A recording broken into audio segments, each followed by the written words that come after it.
နိုင်ငံရဲ့ကျွန်တော်ပြောမယ်နော်နိုင်ငံရဲ့လူမျိုးရဲ့နယ်နိမိတ်အကျယ်ဝန်းရဲ့ဘာသာစကားလူမျိုးရဲ့ရှိလာရင်တိုင်းပြည်ဆိုတာဖြစ်တယ်အဲ့တိုင်းပြည်ဆိုတာဖြစ်လာရင် sovereignty ဆိုတဲ့အချုပ်အခြာအာဏာရှိလို့ရှိရအဲ့အချုပ်အခြာအာဏာအတွက်လိုအပ်တဲ့တောက်တန်ရပါလဲဆိုစစ်တပ်ရှိရစစ်တပ်မရှိတဲ့တိုင်းပြည်ဘယ်နိုင်ငံမှာမှမရှိဘုန်းကြီးတွေအုပ်ချုပ်တဲ့ Vatican City တောင်မှာ Switzerland စစ်တပ်ကိုမှငားထားပြီးတော့မှအုပ်ချုပ်တာပြောချင်တာ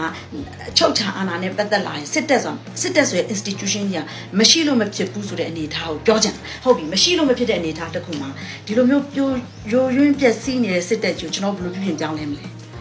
မရှိလို့ကလည်းမရဘူးဗျာတောင်းစားလည်းမရပြန်ဘူးဗျာအဲ့တော့ကျွန်တော်တို့ဒီစစ်တပ်ကြီးကိုဘယ်လိုပြင်ပြောင်းလဲမလဲဆိုတဲ့စိတ်ဓာတ်ကျွန်တော် brainstorming လုပ်ကြည့်လိုက်အောင်နော်ဘယ်လိုပြင်ပြောင်းလဲမလဲဆို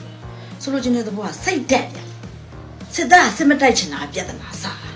စစ်သားစစ်မတိုက်ချင်လို့ပတ်ပြင်းနေတဲ့စစ်ဗိုလ်တွေမှာအများကြီးစစ်တပ်ထဲမှာတိတ်လားအများကြီး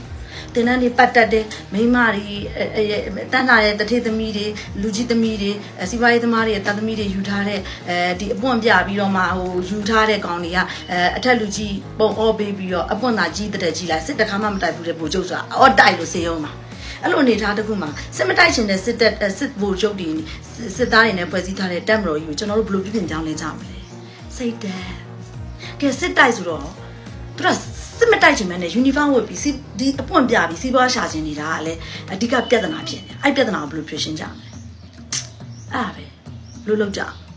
စစ်သားစစ်မတိုက်ချင်ဘူးအဲ့မှာအေးရတပန်းသာပါလေတိုက်ချင်လို့ကိုအထဲဝင်နေဆိုတဲ့မျိုးချစ်စိမ့်နဲ့တိုက်တဲ့ကောင်တွေကဘယ်လိုပြောမလဲရှေ့ရောက်တယ်ပေါ့ဗျာအဲ့လိုသဘောမျိုးဖြစ်နေတာပေါ့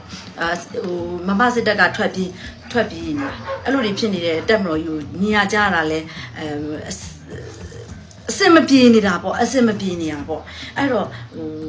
စစ်တိုက်ချင်လို့စစ်တဲဝင်တဲ့စစ်သားတွေမွေးထုတ်ဖို့တက်ကတော့ကျွန်တော်တို့တခုခုတော့လုပ်ဖို့လိုနေပြီเนาะကျွန်တော်တို့မြန်မာနိုင်ငံအတွက်မရှိမဖြစ်လို့ကျွန်တော်တကူစားပေါ့เนาะခံယူထားတဲ့အချုပ်ချာအာဏာရဲ့ backbone ဖြစ်တဲ့စစ်တပ်ကြီးရဲ့အသက်သွေးကြိုးဖြစ်တဲ့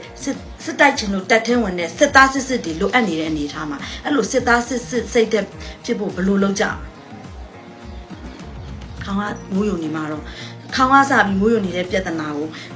ဂျိုးသမားမိုးရီခွက်တလုံးနဲ့ခွက်တိန်နဲ့လိုက်ခံနေလို့လည်းပြီးတဲ့ကိစ္စမဟုတ်ဒီကခေါင်းစားတဲ့ပြဿနာခေါင်းကမိုးယုံနေတဲ့ပြဿနာခေါင်းမိုးလဲမှအဆင်ပြေမဲ့ပြဿနာကဲခေါင်းမိုးလဲဆိုလဲစရာခေါင်းမိုးကလည်းဒီပုတ်တွေကဒီဘဲမှာတက်ထွက်မလာတဲ့အနေထားမှာကျွန်တော်တို့ဘာလုပ်ကြမလဲဆိုတာလေဝိုင်းစဉ်းစားကြအောင်ဗျာကြိုက်တယ်လို့မှန်လို့ရတယ်ကြောက်ရင်မမှန်နဲ့မကြောက်ရင်မှန်ပြဿနာမရှိမကြောက်လို့တက်ပြောတယ်ဟုတ်ပြီလား